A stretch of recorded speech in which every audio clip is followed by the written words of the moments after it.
Welcome to the Everything Cancer Podcast. This podcast is intended for survivors, those who love them, healthcare providers, and leaders of cancer support organizations. Our guests offer insight into the honest survivor experience, how challenges are met head-on, and where blessings are discovered. We cover effective self-advocacy on the bumpy road of cancer survivorship from the moment of diagnosis on. We talk about rekindling intimacy when cancer has changed your world. We are given behind the scenes insight into cancer care because understanding it better empowers you to advocate for yourself more effectively. We hear from leaders of cancer support organizations about their resources and how to access them or those like them. The Everything Cancer Podcast welcomes survivors who would like to share their journey and how they have met their challenges, providers who would like to share their empowering insight, and leaders of cancer support organizations who would like to share their stories and resources. We welcome support through sponsors, the Everything Cancer website, and our Patreon page. Please note, the information shared on the Everything Cancer Podcast is not intended as medical advice. Please always consult with your healthcare team.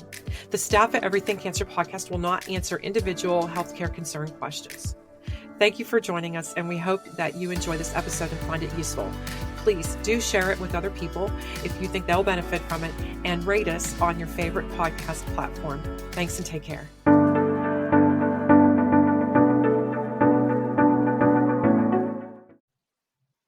Hello, everybody. Welcome to the Everything Cancer Podcast. We have a really wonderful person here with us today, Mr. Ford Fischer, who is the grammar slammer. And I always need help with grammar. So I'll be relying on him after this episode. But Ford has an amazing story for survivors and for the people that love them. Ford, take it away. Thank you so much for being here today, Ford.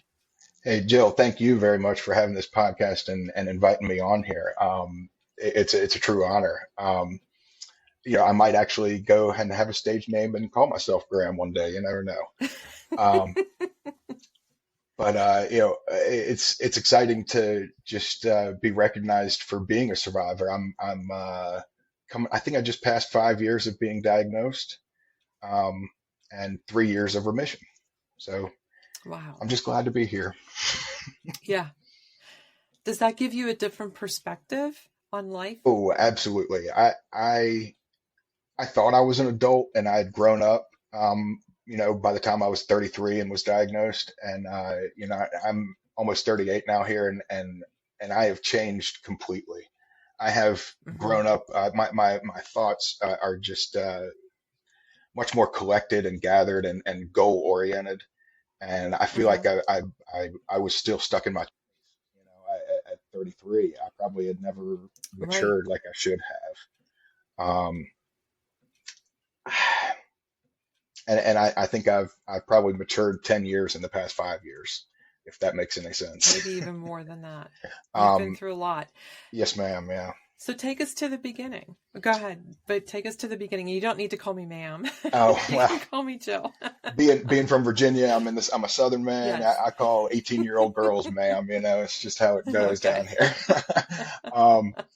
But I was living down in Myrtle Beach, South Carolina. I went to Coastal Carolina University down there, and I'd been living there for about 15 years. And in April of 2018, March of 2018, I came up to Washington, D.C. for 3 concerts. My favorite band, Widespread Panic. And I had this terrible pain in my upper left thigh, groin area, kind of, and it was just this soreness, and I just took a leave and Tylenol, and that helped it for a while. And this was probably 3 months that this went on, and I thought maybe I was sitting in my office chair wrong, something like that. So I did all kinds of different things trying to alleviate that, and then after about 3 months, it just went away. So I figured, I'm all right. And in hindsight, now I look it up and I see that Hodgkin lymphoma actually begins in the thigh, can begin in the groin and the thigh area. So that is one of the red flags that people need to look for. That's where a major lymph node is. And And as a nurse, of course, you probably know where a lot of our major lymph nodes are, like under our arms and neck and things like that. Fast forward to about February, March of 2019, almost a year later, and I was coming back Mm-hmm. from Raleigh, North Carolina, on another trip, and my entire left leg was numb, and foot got numb and really, really swollen. Um, Mm-hmm. and I mean, I had to pull over to the side of the road and walk in rest areas for a while just to, tamp it Wow. down. And it was Yeah. awful. And I finally, got home and laid down, and it got better. And then I got incredibly tired over the next like 3 weeks, Mm-hmm. throughout the month of March of 2019, and to the point where I couldn't walk like the 500 feet to my mailbox and come back without being completely exhausted. That had to be such a huge change for you and terrifying at the same time. It was, but I was 32 years old. I was like, and I've been like a horse. Other than being obese, I mean, I was like 350 Mm-hmm. pounds at the time. I was healthy. I had never had like Mm-hmm. pneumonia or anything really serious at all. Never had mono or anything. And so I was like, shoot, it's Mm-hmm. just got to be something going on. So I didn't even go to a doctor. I didn't even worry about it. And So this has had a year to run away yeah, now, like just kind of proliferate yep. And happily along. And Okay. so, yeah, I was just, I got numb. And then the real big thing, I had just thought about this, my left side of my jaw went completely numb. And that was a huge Wow. indicator. And I went to like a Yeah. dental surgeon, and he was getting ready to like bust open my mouth. And he was thinking about like opening up my mouth and doing some kind of surgery on my tooth and all that, and gums. And then he did a 3D X-ray of my face and saw something in my neck. I think he saw the enlarged lymph nodes in my neck, and he thought it was Yes. non-Hodgkin Uh-huh. lymphoma. And so he just sent Right. me to the hospital. He said, go to the hospital and get looked at, or an Right. imaging center, I guess, near the hospital.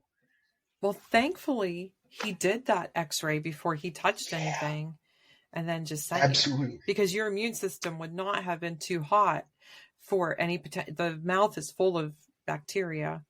So that could have led to a lot of problems.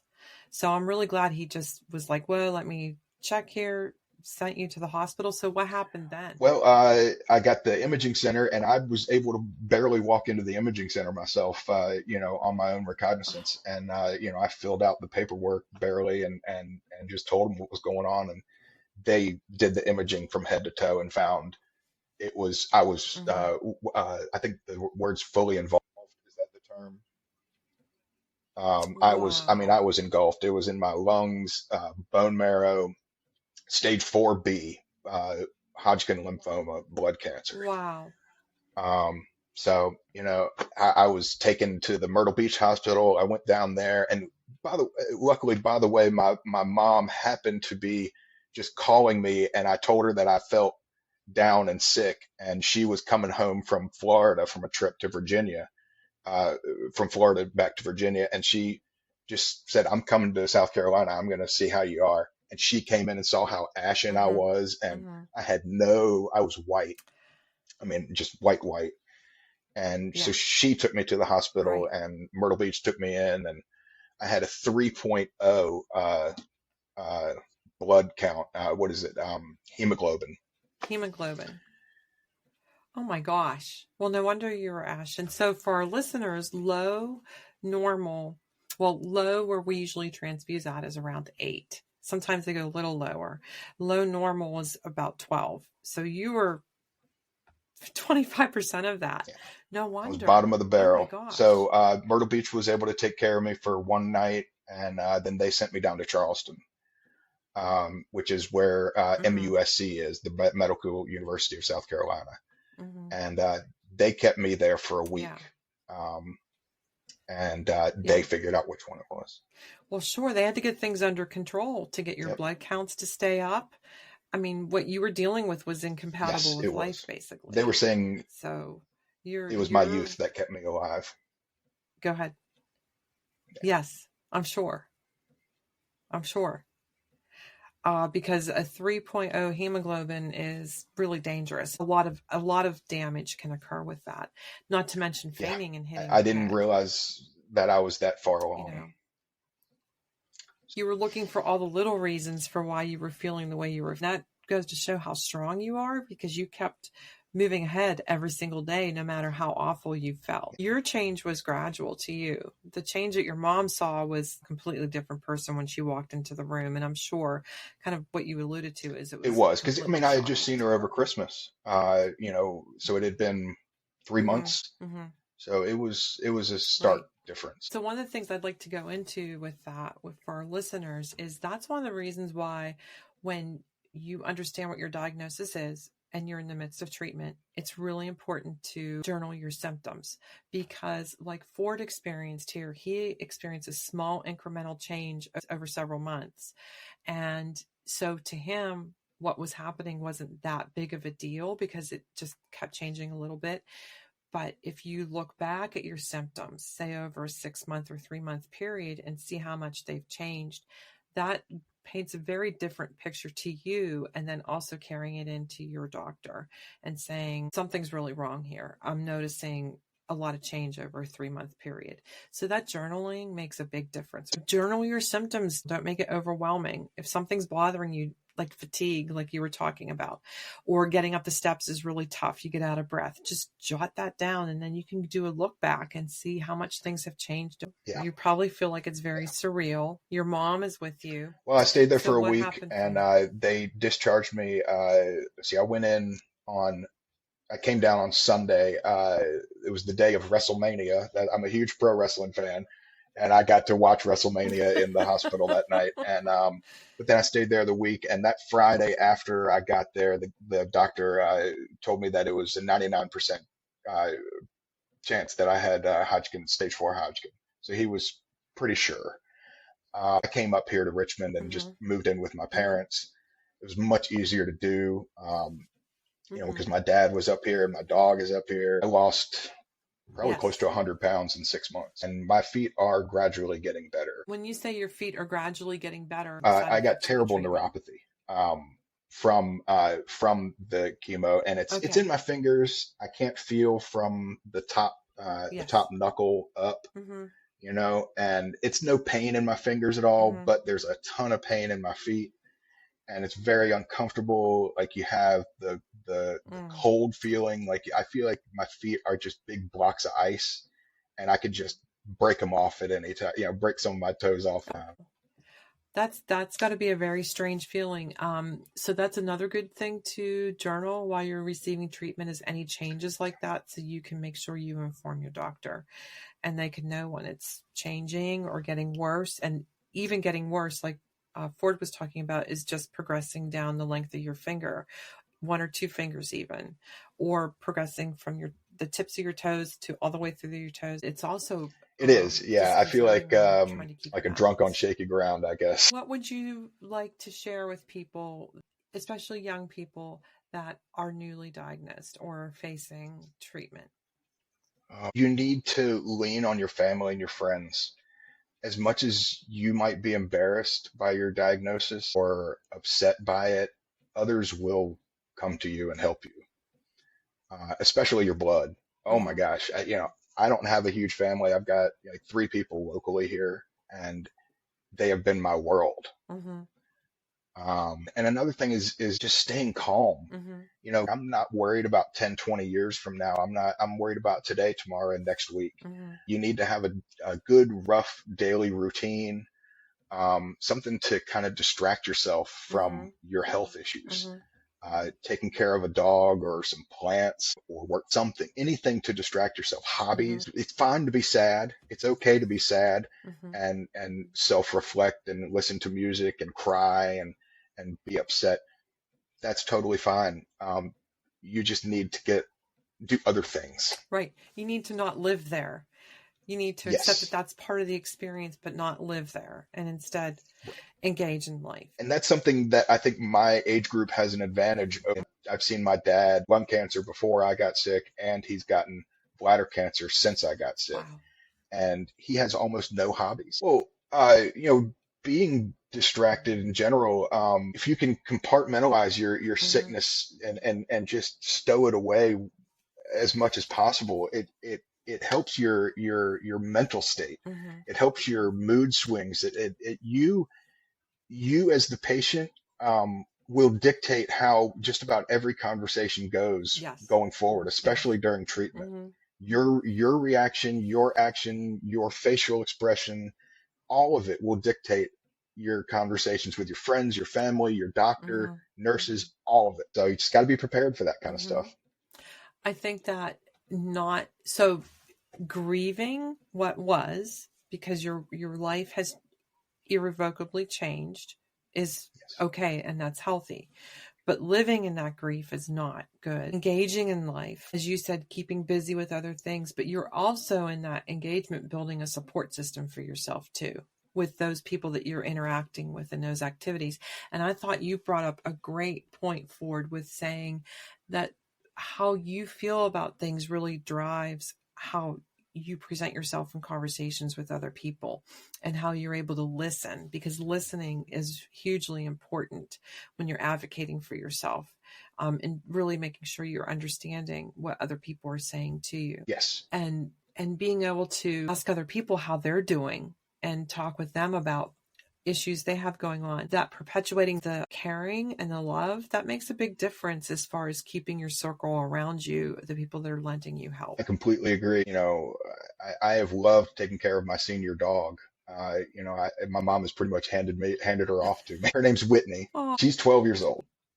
Oh man, I walk her, I feed her, I give her all kinds of probiotics and stuff. She's got two types of cancer herself. oh, Um, I have this weird theory, supernatural theory, that she kind of seeped the cancer from me and took it on for herself, because she was diagnosed with lymphocytic leukemia, which is also a blood mm-hmm. cancer, 1 month before I was told I was in remission. Wow. That had to So be tough to have her diagnosed and you not quite in remission yet. That had to be a tough overlap. What do you need to do after remission to take care of yourself? And what do you need to kind of keep an eye on? I see a podiatrist regularly. Mm-hmm. It's another thing that's where I was being a man and just I was embarrassed. I was, "Ah, I can cut my own toenails, I'll be fine." I can't feel my fingertips or my toes. What am I Right. doing? Right. I started overcutting and undercutting and having a lot of ingrown toenails and, of course, calluses and things like that. So I just got to a point where I need to see a podiatrist Mm-hmm. every few months, and they help me with trimming the nails. And so that's something you need to be very vigilant about. If you have neuropathy, because you don't know what's going on down there. And another thing is cardiologist. You know, my type of cancer, stage 4 Hodgkin lymphoma, is heart and stroke issues are what accompany blood cancer. Mm-hmm. I'm gonna have to stay up on that. I'm gonna get a stress test every few years. I'm getting my first colonoscopy later this summer. That's another thing, young folks. I know you don't want to do it. I've never had one done, and I'm flipping petrified of it. The very first one is when you're 50, and if you have had cancer, it's 40.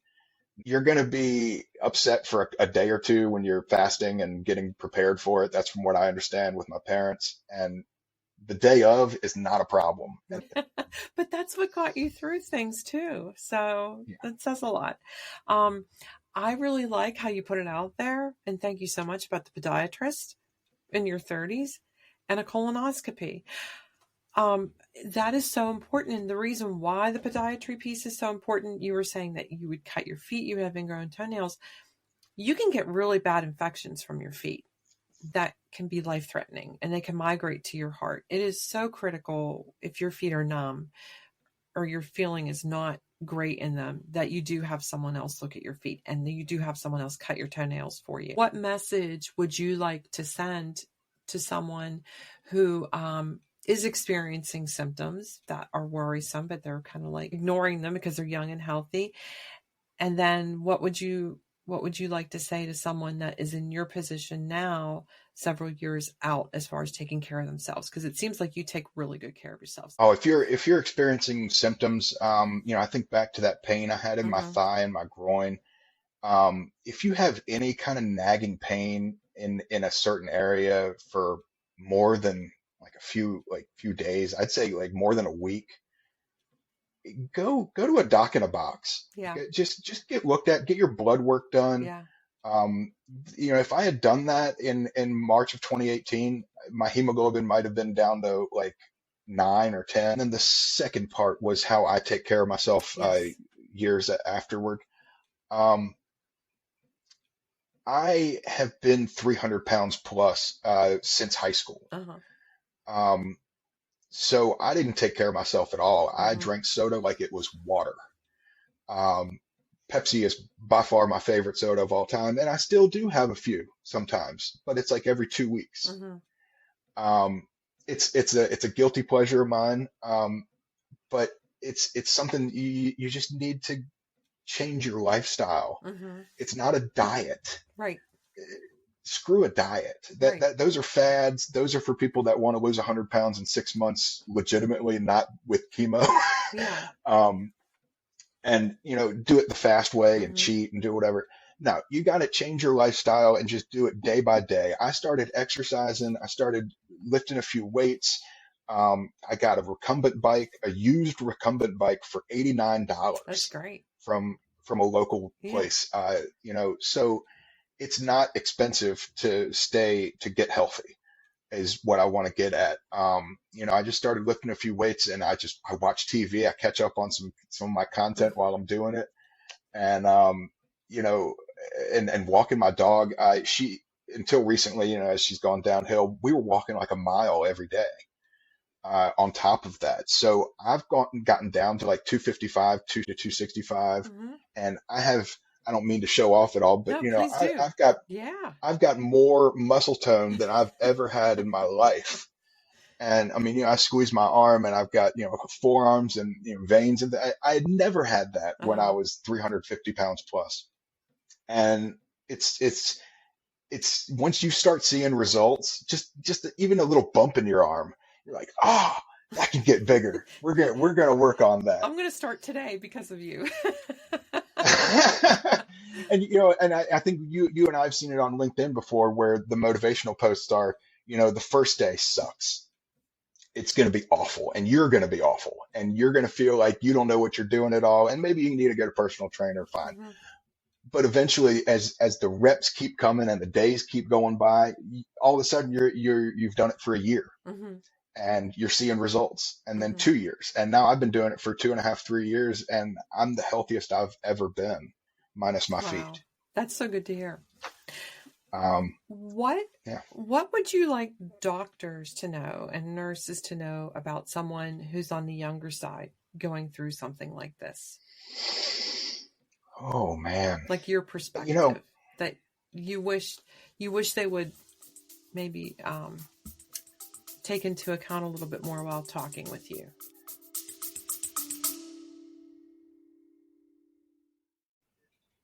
Thank you for tuning into the Everything Cancer podcast. We appreciate you being here with us. If you are finding this episode useful, please share it with others that you think would benefit. And don't forget to rate us with your favorite podcast platform. Please check out the show notes for more information and more information about our guests, links to their websites, and any other resources they've shared. We aim to make it easy for you to connect and learn more about the valuable insights shared in each episode. We welcome support through sponsors, the Everything Cancer website, and our Patreon page. Please stay tuned for a brief word from our sponsors, and then we'll be right back to our episode. Thank you so much.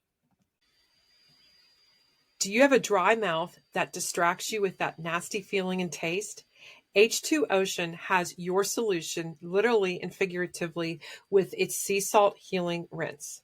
It's made from salt from the Red Sea, and it has other minerals that are beneficial to you in it. It also has lysozyme enzyme, which is soothing to the inside of your mouth, and xylitol, which makes your mouth water. It's very mild in flavor, yet refreshing. Does not make you suck in your cheeks like often happens with other mouthwashes. And it stays with you. Other mouthwashes, they're gone in 10 or 15 minutes. This has stayed with me for a few hours now, and it's great. I plan on using it before every podcast episode to keep my mouth moist without taking distracting sips of tea and so on while I'm talking. The links to the H2 Ocean sea salt healing rinse will be in the show notes, and then a QR code also on the YouTube version of this podcast.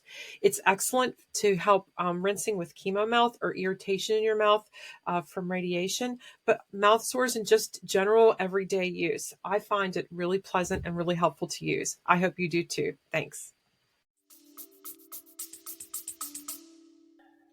Well, with my personal experience, the nurses, I know this is kind of sucking up to nurses, but nurses were perfect. I had no issues with nurses, and they seem to be empathetic and understand just about every Mm-hmm. aspect of being a patient and having cancer. But the doctors, I would love to be have things explained to me in layman's terms a Mm-hmm. lot better. Mm-hmm.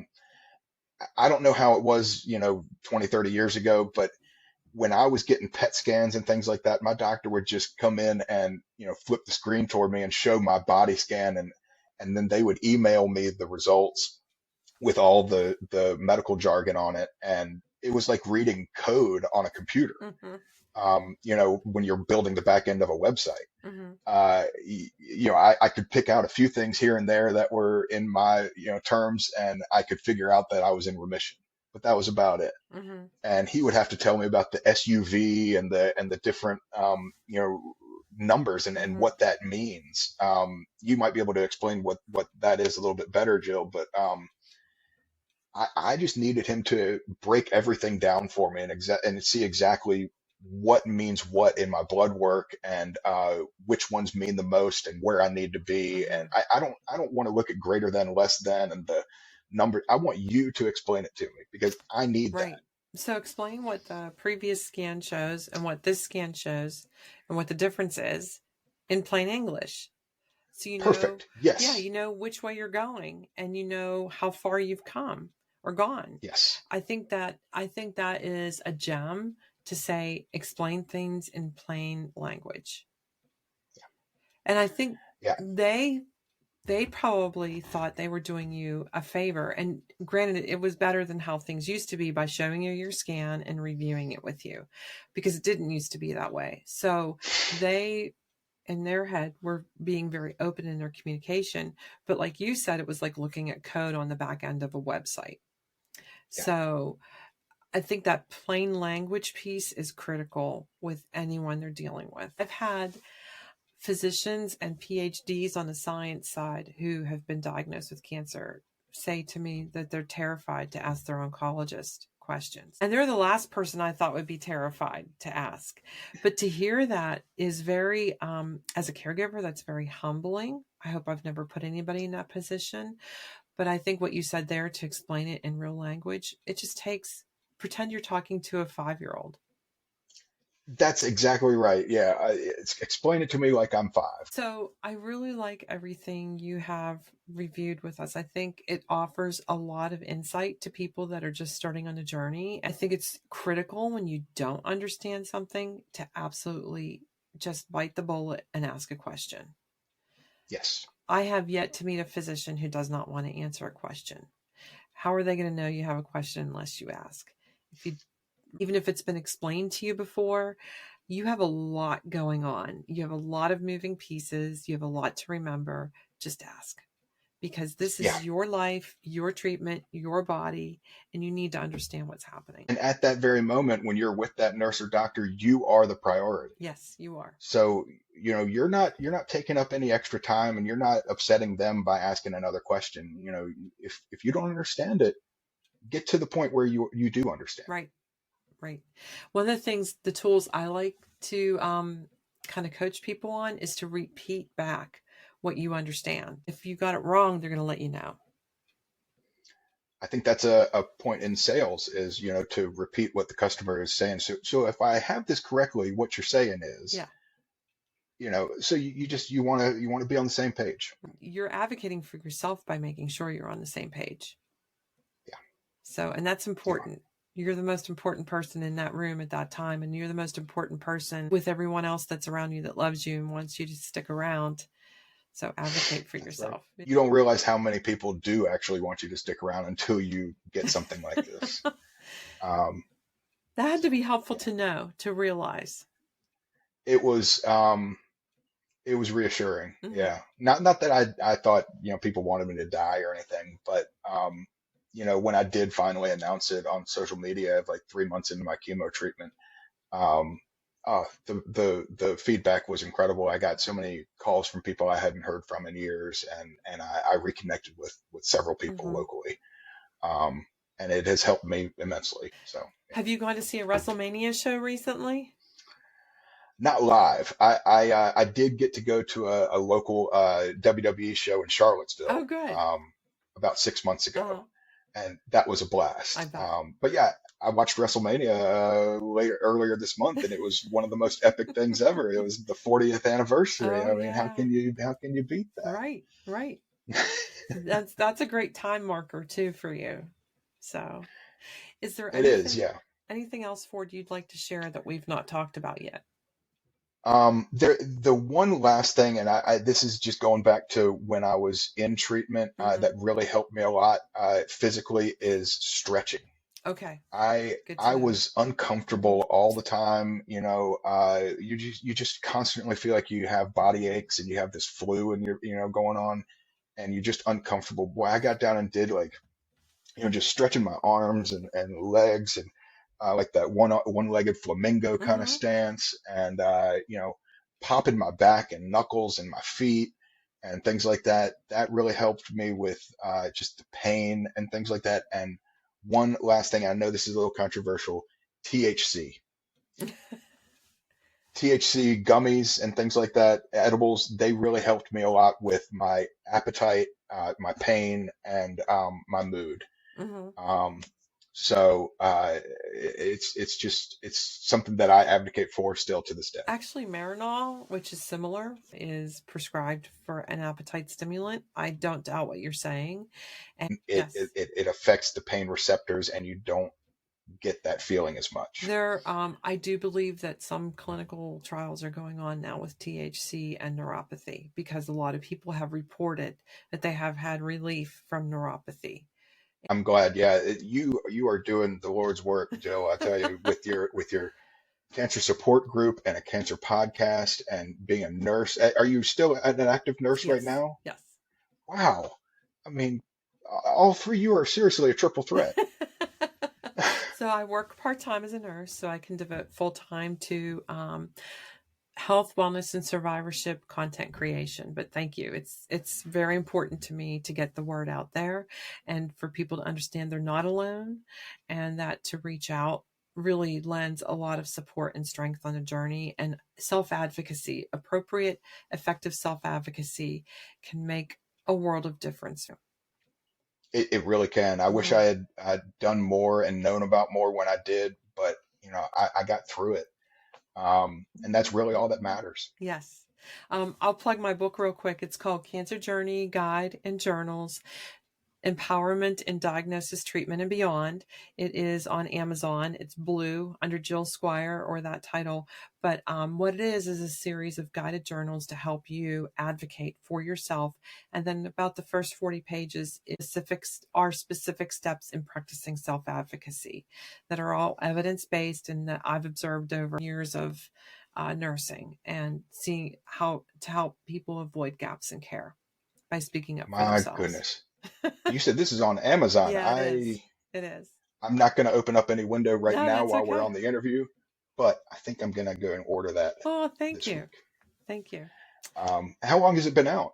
Just a few months, but Oh, that okay. that spurred the podcast. Putting that together spurred the podcast to help get this word out. But also, I have a different perspective than survivors do, and it's important to me to bring the survivor perspective, and also to have people. I have on the podcast. I have, as we were talking about, leaders of cancer support organizations, various types of providers, and then also providers who are also survivors. And it's it's really proven to be a very eye-opening experience for me. And just like talking with you, you learn a lot about what a journey is like for someone one-on-one. And to me, it's the shared experience is probably one of the most valuable experiences that someone can have that's on the journey.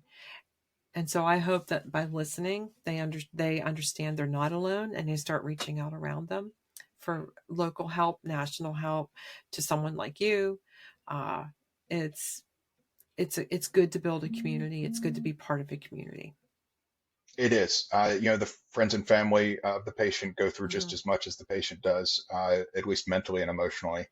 I'm definitely open to be reached out to. Oh, thank you. I'll give you all my contact information to put up on there. If anybody wants to reach out, if you have any questions or need any help, I'm willing to do so. Oh, thank you. I do appreciate that. Have you ever thought about being involved in the Leukemia and Lymphoma Society? I have not. No. They're pretty amazing. You may decide you might want to reach out and run like a monthly support group, virtual support group, or something like that That's a really good for idea. young Or just adults. like specifically for Hodgkin, or just for young adults, or both. Yeah. Well, so there's Leukemia and Lymphoma Society, which is all blood cancers.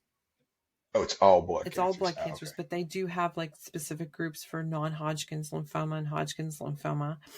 And then there's a website that I think you'll probably really appreciate. It's a monthly or quarterly publication called Elephants and Tea, meaning elephant is the cancer is the elephant in the room, and they're spilling the tea on it. And it is, I like it. yeah, That's clever. it's a great publication for people who were diagnosed at a younger age. There's a lot of people your age who contribute articles to it. I bet you could contribute a fantastic article. Well, thank you. I think I might look into that. And then there's also Young Adult Cancer Survivors United, which is a national network. Young Adult Cancer Survivors United. All right. They are a national network. I know the director, she's actually an adolescent leukemia survivor. But they concentrate on the issues people your age have after treatment and the growing voice. And that's something I've become very passionate about. I'm going to stop. Everybody, thank you so much for joining us today with Ford. Ford, I so appreciate your input. I have had a blast being on here with you, Thank Jill. you. It's been an honor. You are a solid host. I did a podcast for 15 episodes during the pandemic, and I could never do what you do and You how could. you do it. You could. You've got a great personality for it. But I really appreciate you coming here and sharing of yourself so that other people know that they are not alone on a cancer journey. They are not. And to understand what to expect and to speak up for themselves. Yes, please do. And like Ford said, ask for help, accept help. It makes a big difference. And you healthy folks, please donate blood. Yes. And platelets. All of you in survivorship, take good care of yourselves like Ford does. So thank you so much for being here. Thank you, Jill. Thank you for joining us on this episode of the Everything Cancer podcast. We hope you found the conversation as insightful and as inspiring as we did. Remember, all the details about our guest, including their contact information and links to resources they've shared on their websites, will be included in the show notes. If you've enjoyed this episode, please consider supporting us by visiting our website, checking out our Patreon page, or becoming a sponsor. Your support helps us to continue to bring you these important discussions. Don't forget to subscribe to the Everything Cancer podcast on your favorite platform and follow us on social media. Always remember, the information shared here is not intended as medical advice. For any personal health concerns, please consult with your healthcare team. Thank you so much for listening, and we look forward to having you back with us again next time. And for anybody that you have invited to join us, please reach out if you would like to be a sponsor. We would welcome you. Thank you.